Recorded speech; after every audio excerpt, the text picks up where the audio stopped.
ವರಮಹಾಲಕ್ಷ್ಮಿ ಹಬ್ಬದ ಶುಭಾಶಯಗಳು. ನಾನಿವತ್ತು ತವ್ರ ಮನೆಗೆ ಬಂದಿದ್ದೆ.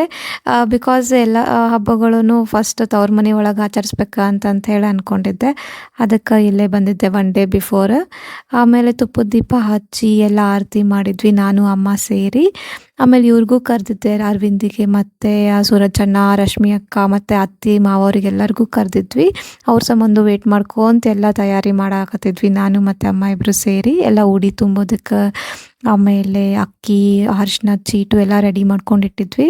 ಉಡಿ ಎಲ್ಲ ರೆಡಿ ಆದಮೇಲೆ ನಾವು ಪ್ರಸಾದ ಮಾಡಿದ್ವಿ. ಸೊ ಪ್ರಸಾದ ಎಲ್ಲ ಸೆಟ್ ಮಾಡೋದ್ಲಿಗೆ ನಮ್ಮ ಗುಂಡಣ್ಣ ಎಲ್ಲದಿ ಚಾಚಿ ಅಂತೇಳಿ ಓಡಿ ನನ್ನ ಹತ್ರ ಬಂದ ನೋಡ್ರಿ.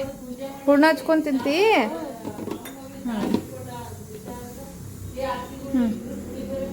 ನೀ ಎಲ್ಲಿ ಬಂದಿರಿ ಶು? ಚಾಚಿ ಮನೆಗೆ ಬಂದಿ?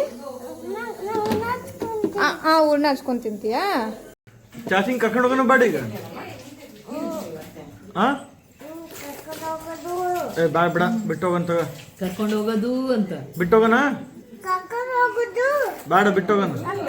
ಎದಕ್ ಚಾಚಿ ಎದಕ್ ಬೇಕು ನಿಂಗಲ್ಲಿ? ನಾ ಇಲ್ಲೇ ಇರ್ಲಿ ರಿಶು.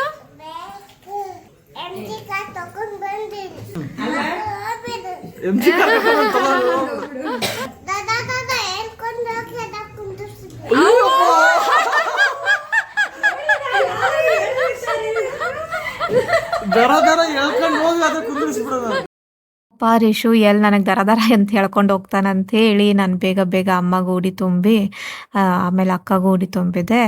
ಮತ್ತು ಇಬ್ರಿಗೂ ಆರತಿ ಮಾಡಿ ಆಮೇಲೆ ಅಮ್ಮನೂ ನನಗೆ ನಾನು ಬಂದಿದ್ದೆ ಅಲ್ಲ, ಸೊ ಅವರು ನನಗೆ ಉಡಿ ತುಂಬಿದ್ರು.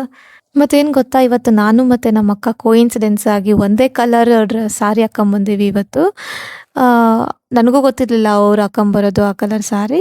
ಬಟ್ ಅದಕ್ಕೆ ಅಮ್ಮ ಚೆನ್ನಾಗಿ ಕಾಣ್ತಿದ್ದೀರಿ ಇಬ್ಬರು ಅಂತೇಳಿ ದೃಷ್ಟಿ ತೆಗೆದ್ರು. ಪಾಪ ನಮಗೆ ಬಿಡಲೇ ಇಲ್ಲ.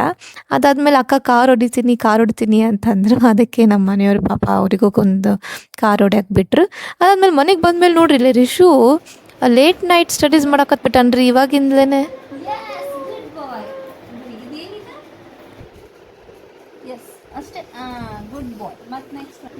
ನಮ್ಮ ಗುಂಡ ನೋಡ್ರಿ ಟೈಮ್ 11:42. Full hard study.